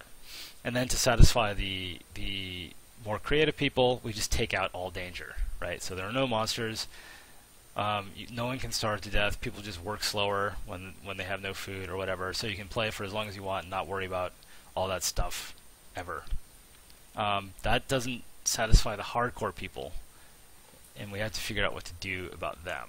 I mean, it could just be as simple as like increase the frequency of monsters and disasters and things that can go wrong. So, you know, bump up the coefficient on that stuff, and that might work. But my guess is that we would need to do something more specific than that. So whatever. This is the kind of thing that is perfect to tackle after beta, once you guys get a feel for what the game is like, and we'll definitely be looking for your feedback there. Okay, 2 more questions, then I gotta go, and I'll take them both from chat. Wow, no more MOAs. Will there be 3D stockpiles? Kind of. Yes. So, one thing that we thought about are like crates and barrels, which would operate as basically, it's not literally 3D. Well, it depends on how you think of 3D. It's not 3D in the game world, but it's like you would put a barrel, and then the barrel occupies like, say, maybe like 4 spaces in a stockpile, 2 by 2, but it has like slots for 16 things in it. So these would operate. Before I described in a previous stream, I described stockpiles literally and or little items. I never explained the little items. I have to explain the little items, then I'll get back to this. Let me go back to the old version. Okay, is this gonna work? Load. Oh no. Yeah. Okay. So this is an aside, but it's going to answer this question eventually, I promise. And then I'll answer one more question, then I got a jet. So look at like this bed, which is an actual size bed, and this little bed, right? So what's going on here? Well, this bed doesn't fit in a stockpile. That sucks. And how do you carry this bed around? It's freaking enormous. You need like 4 guys, which means you need to coordinate their AIs and coordinate their animations, and it's just too much work, right? So what we do is like when the bed is like finally placed in the world, it looks like that, so it's big enough for someone to sleep in. At every other time, the bed looks like this. It's an icon representation of the bed. So then it fits in a stockpile very easily. And if this guy needs to carry it, he can carry it, just like people carry wooden logs. Okay. And now if you look at like the world from the top, right? You can think of like maybe like this outbox as like a 3x3 9-slot thing, where it can carry 9 things. And this is like maybe a 2x2 4-slot thing. And if you're familiar with World of Warcraft or lots of other MMOs. This is literally like, you can think of a stockpile as your backpack, right? It's like an N by M grid that can contain a number of things, and it doesn't matter that like a bolt of cloth is actually probably smaller and lighter than a giant suit of armor. They both occupy 1 spot in the backpack. Same thing, they occupy 1 spot in the stockpile. So why did I say all that? Well, you can imagine an item that's like a barrel that's maybe like, not 1 by, maybe it is 1 by 1. Sure, just keep it simple. There's a 1 by 1 barrel, right? But then you can open up the barrel and it has 9 slots in it, and people could put things in the barrel, right? And that would literally function, if you follow my analogy so far, as like a bag that's in your backpack. In original WoW, if you think about it, right? Wait, is that right? No, that's totally wrong. I forgot how WoW worked, which means this whole metaphor was a waste. Fantastic, but you get the idea. You get what I'm saying. Wow, that was disappointing. Let's go back to the Carpenter. No, let's not go back to the Carpenter. Let's go back to Pizza Girl. One more question. It's got to be a good one. So, my friend has been dying to know. This could be it. How is the RPG element going to come in with adventuring teams? Is it just armies or special units? Oh, right. So there's the image of our stream, which I can't bring up, but here, maybe I can find it elsewhere. This is going to have to be the one. And then I got a jet. But we'll do more of these. I like these because I always get things done. It's nice to block out a big set of time and say, look, I'm going to be working this set of time, and yes, I have to talk to you guys, but you guys bring good ideas anyway, so it's a win-win. So I forget who asked the question, sorry about that, but you were referring to this image, which is concept art, which doesn't mean it's in the game, but so this is like a band of adventurers fighting off a horde of zombies. So how does this kind of thing work? Well, this kind of thing will not be super common, as I talked about, because it is a game about city building, so it's not like you form a band of adventurers and then you spend like lots and lots of time away from your city, because that's kind of weird. But there are a couple of ways it could play out. Like I said, occasionally there will be story-based elements that take you out of the city, like go rescue that caravan or whatever. The PayPal total is $82,000. Creepy. Or you could imagine like this same scene but inside your city, right? So you can imagine that like it's a zombie invasion and like these guys are holed up. I know they're in a swamp here, literally. But you can imagine the same kind of situation inside your city.